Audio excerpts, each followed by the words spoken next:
بسم اللہ الرحمن الرحیم۔ میں خاندان کی تمام لڑکیوں سے زیادہ ہوشیار اور چالاک تھی۔ دیکھنے میں بھی بہت پتلی تھی لیکن کام میں پھرتیلی تھی۔ سب رسومات، کھانے پکانے، گھرداری میں نمبر 1 تھی۔ میرے پاس ہر بات کا جواب موجود ہوتا تھا۔ کس کو کس طرح ہینڈل کرنا ہے میں بخوبی جانتی تھی۔ میری حاضر جوابی کے سب بہت قائل تھے۔ امی ابو میری سلیقہ شاعری کے تانے میری بڑی بہن طاہرہ کو بھی دیا کرتے تھے کہ تم ڈنگر ہی رہنا، اور تمہاری چھوٹی بہن دیکھو کتنی سمجھدار ہے۔ طاہرہ بس خاموشی سے ایک طرف سر جھکا کر بیٹھ جاتی تھی۔ میری عمر 18 سال بھی پوری نہ تھی جب زید کا رشتہ میرے لیے آ گیا اور امی مجھ سے پوچھنے لگیں اور میں نے بخوشی ہاں کر دی۔ میرے ساتھ طاہرہ باجی کی بھی شادی ایک نارمل گھرانے میں طے ہو گئی، اور یوں طاہرہ باجی 21 سال کی تھیں اور میں 18 سال کی جب ہم اپنا پیا دیس سدھار گئیں۔ میرا رشتہ اس شرط پہ ہوا کہ میں اپنی ساس اور خاوند کا کام کیا کروں گی، کیونکہ جوائنٹ فیملی سسٹم تھا، لیکن دیورانی اور جیٹھانی الگ الگ اوپر والے پورشن میں تھیں اور میرے خاوند امی کے ساتھ رہتے تھے، لہٰذا ساس میرے حصے میں آ گئی۔ سسر وفات پا چکے تھے اور 5 نندیں بیاہی گئی تھیں۔ دیکھنے میں کافی معقول اور مناسب گھر تھا، لیکن آہستہ آہستہ حقیقت آشکار ہوئی۔ میری 5 نندیں اپنے بچوں کی فوجوں سمیت آئے دن گھر آئی بیٹھی رہتی تھیں اور شام کا کھانا کھا کے اپنے خاوند کے لیے سالن تک لے کر جاتی تھیں۔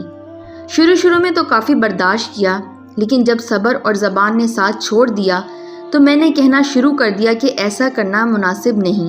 میں اکیلی پکاتی ہوں اور مجھے 15 لوگوں کا روزانہ پکانا پڑتا ہے، لیکن خاوند صاحب الٹا مجھ پر چڑھ دوڑے کہ تم کم ظرف ہو، گھٹیا طبیعت کی مالک ہو، کسی کو کھلا کے راضی نہیں، وہی روایتی خرافات۔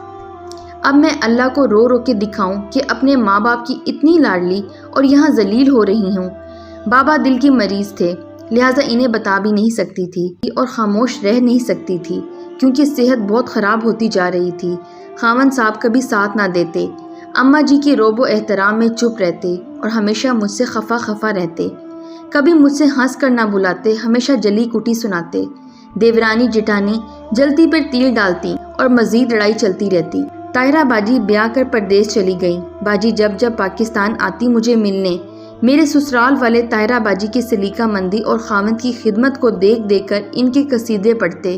اب مجھے تانے ملتے تھے کہ دیکھو اپنی باجی کو کیسے غیروں کے گھر میں بھی اٹھ کے 6 بجے اپنے خاوند کو بیڈ ٹی دیتی ہے، اور ایک تم ہو جسے ہوش نہیں ہوتا جلدی اٹھنے کا۔ اب میں سوچتی تھی کہ شادی سے پہلے طاہرہ باجی کے دل پر کیا گزرتی ہوگی جب اس کے سگے والدین تانے دیتے تھے۔ اب مجھے باجی کی حالت سمجھ آتی تھی اور بہت دکھ ہوتا تھا۔ میرے خاوند کا کاروبار یک بہت کم ہو گیا، جس کی وجہ سے وہ مزید چڑچڑے ہو گئے اور مجھے بلانا تک چھوڑ گئے۔ ان کی لاپرواہی اور کام کی زیادتی کے باعث میں کافی بیمار رہنے لگی اور اکثر چکر آ جاتے اور بے ہوش ہو جاتی۔ بیماری کی وجہ سے سوکھ کر کانٹا ہو گئی۔ ایک دن حسب معمول میں کچن میں کھانا بنا رہی تھی اور نند کے بچوں کو اسکول تیار کر کے بھیج رہی تھی جب میری اماں اچانک میرے گھر ملنے آ گئی۔ میں خوشی سے اماں کے گلے لگ گئی، لیکن اماں نے حیرانگی سے پوچھا، تمہیں اتنا تیز بخار ہے اور تم کچن میں ہو؟ میں بس کچھ نہ بول سکی اور آنکھوں سے آنسو گر گئے۔ اماں نے میرا بازو پکڑا اور میری ساس سے خوب لڑائی کی۔ میری نندیں بھی سنتی رہیں۔ اماں مجھے اپنے ساتھ لاہور لے آئیں اور مجھے فوراً ICU میں داخل کروایا۔ ٹائیفائڈ بگڑنے کی وجہ سے بخار دماغ کو چڑھ گیا تھا اور دماغ کی نسیں پھٹنے کا اندیشہ تھا۔ ڈاکٹرز جواب دے چکے تھے۔ سارے گھر میں صف ماتم بجھ گیا۔ بڑی باجی بھی پاکستان آ گئی۔ باجی روزانہ نفل مان لیتی، یا اللہ میری بہن کو صحت عطا فرما۔ دوسری طرف خاوند صاحب نے پلٹ کے کوئی رابطہ نہ کیا۔ وہ تو مزید غصے میں تھے کہ میری مرضی کی بنا میری بیگم کو کیسے لے کے گئے ہیں۔ دن گزرتے گئے، حالات بہتر ہو گئے اور میں ایک بار ہوش میں آ گئی۔ اب میری اماں نے میرے خاوند کو فون کیا اور سارا حال احوال بتایا تو وہ الٹا میری امی پر چڑھ دوڑے کہ ایک تو آپ کی بیٹی کام چور تھی، دوسرے آئے دن بیماری کا بہانہ لگائے رہتی تھی۔ اماں نے بہت کہا، لیکن وہ حسب معمول گرجتے برستے رہے۔ اماں اور ابا سر جوڑ کر بیٹھ گئے اور میرے سسرال سے بڑے لوگوں کو بلوایا گیا اور الگ گھر کا مطالبہ کیا گیا، جو کہ نامنظور ہو گیا۔ مجھے اس وقت بہت تکلیف ہوئی جب میرے خاوند نے میرا حال تک نہ پوچھا اور الٹا حسب معمول اپنے کاروبار کا رونا روتے رہے۔ اماں سخت غصے میں تھیں کہ میری بیٹی مر جاتی تم لوگوں کا کیا جاتا، تم تو نئی بیگم لے کر آتے اور ہم دوسری بیٹی کہاں سے لاتے۔ میرے خاوند نے نئی چال چلی اور طلاق کی دھمکی دی۔ میرے ابا فوراً کھڑے ہو گئے اور کہنے لگے، ابھی طلاق دو فوراً، تمہیں بیٹی دی تھی بیچی نہیں تھی۔ میرے خاوند لڑتے بولتے واپس چلے گئے۔ اب جیسے ہی میرے خاوند اپنے گھر پہنچے تو میری ساس اور نندے کہنے لگیں، دفع کرو اس بیمارن کو، نہ کام کی نہ کاج کی، 24 گھنٹے بیمار، تم اسے طلاق دے دو، ہم تمہارے لیے اس سے بھی اچھی اور خوبصورت بیوی لائیں گے۔ خاوند صاحب خود بتاتے ہیں کہ میرا دماغ یک پھٹنے کو آ گیا۔ یہ سب لوگ چاہتے ہی نہیں کہ میرا گھر بسے، بس ان کو اپنے کام اور خدمتوں کی غرض ہے۔ میں بار بار اپنے جذبات کسی اور عورت سے منسلک نہیں کر سکتا، اور اگر دوسری کر بھی لی تو ساری زندگی پچھتاوے کے جہنم میں جلتا رہوں گا۔ میرے امی ابو طلاق کے کاغذ تیار کروانے لگ گئے۔ بڑی باجی امی ابو کو سمجھانے لگی، مگر وہ کسی کی بھی بات ماننے کو تیار نہیں تھے۔ میرا رو رو کر برا حال تھا۔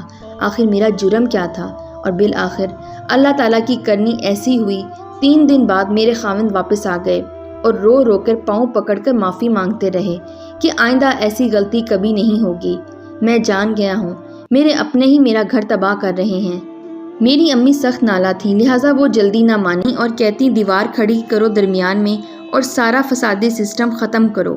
خاوند صاحب کہتے ہیں، میں یقین دلاتا ہوں کہ فساد یا زیادتی دوبارہ نہیں ہوگی، اور میں واپس اپنے گھر باعزت طریقے سے آئی، اور میرے خاوند نے واضح کر دیا سب پہ، آج سے صرف میری بیگم اپنی روٹی پکائے گی، امی اور باقی سب کی روٹیاں اب دونوں بھابیاں پکائیں گی باری باری سے، اور جو نند بھی آئے گی وہ ساتھ مل کر کھانا بھی بنوائے گی اور سارے برتن بھی دھلوائے گی۔ لیکن جب سے یہ باتیں واضح ہو گئیں، میری نندیں بھی بہت کم آتی ہیں۔ اب سارا گھر بڑی ہنسی خوشی چل رہا ہے۔